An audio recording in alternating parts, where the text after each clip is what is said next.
you need to put the verb in the past participle tense. They have talked to Ahmed twice this week. We have the subject they, so it's plural. You put have instead of has, and the verb in the past participle tense. My cats have drunk a lot of milk so far. My cats, it's a plural, so I write have, and the verb in the past participle tense, drunk. And lastly, we have never adopted an animal. So the past participle tense of the verb adopt is adopted. Good job. Let's go to task number 2. Okay. Now that we've reviewed examples, I think you're ready to write sentences on your own. So write full sentences for each of the subjects or pronouns here given below using the correct present perfect simple tense. Then we're going to check the suggested answers. You have 3 minutes to do so.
Now let's check our answers together. He has visited his friends. She has traveled a lot recently. It has just slept. I have already had my lunch. They have washed their car. We have spoken to them. You have written 10 pages so far. Good job. Now, we're done with the present perfect simple tense. Let's check the present perfect continuous tense. Now, these are sentences.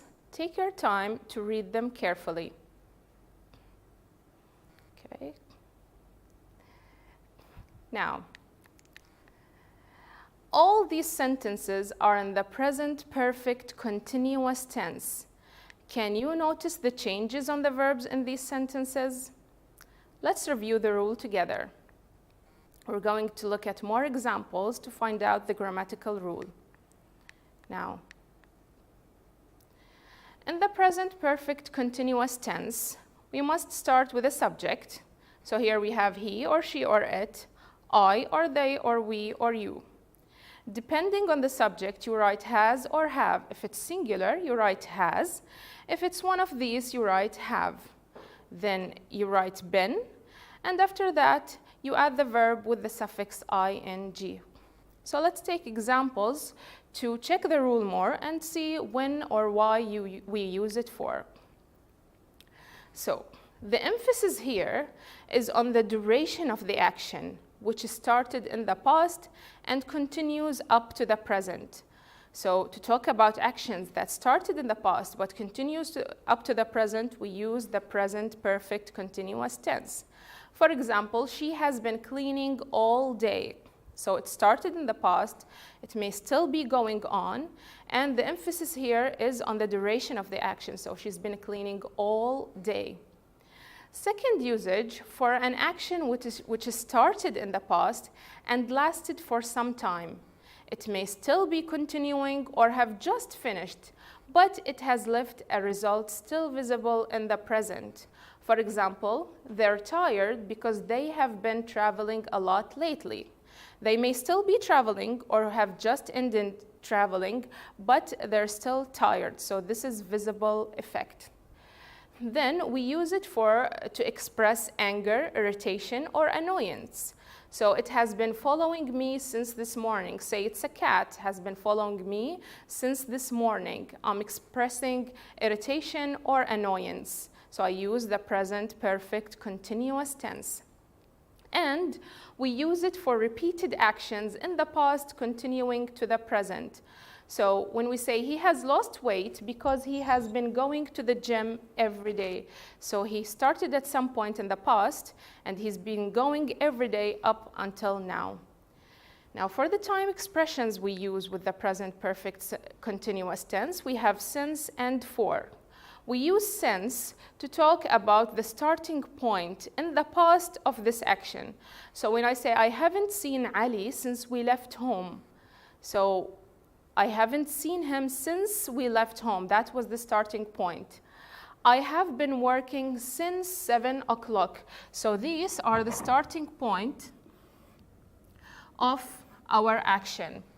And when I say she has been, we use for over a period of time. So I'm talking about the duration of this action.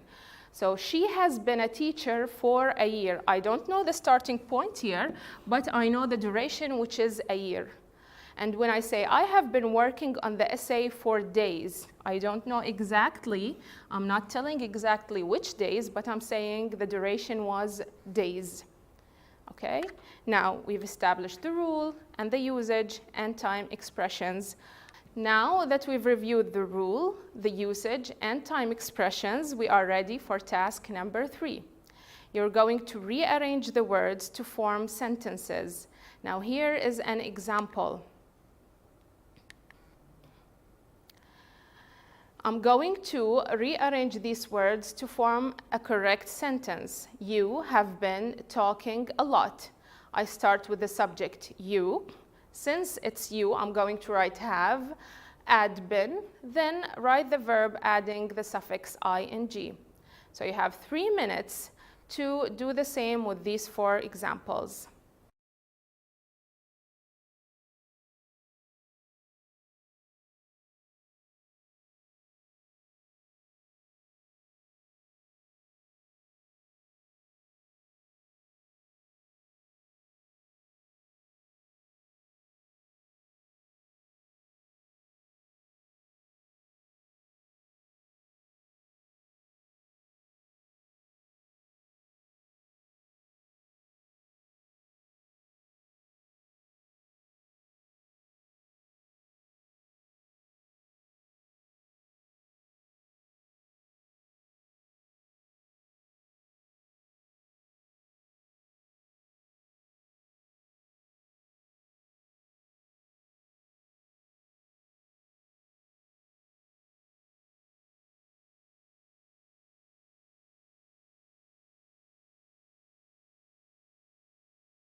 Now, let's check our answers together. I have been studying since 9 o'clock. I have the subject. Depending on the subject, I put have. Of course, you're going to write been. The verb with the ing. This is my time expression, and this is my starting point, 9 o'clock. Then we have, they have been playing football for 2 hours. He has been painting his house recently. She has been learning English for 3 years. Now, we're done with task number 3. We'll go to task number 4. You've read sentences and you've seen them in the correct form. You are now ready to write sentences on your own.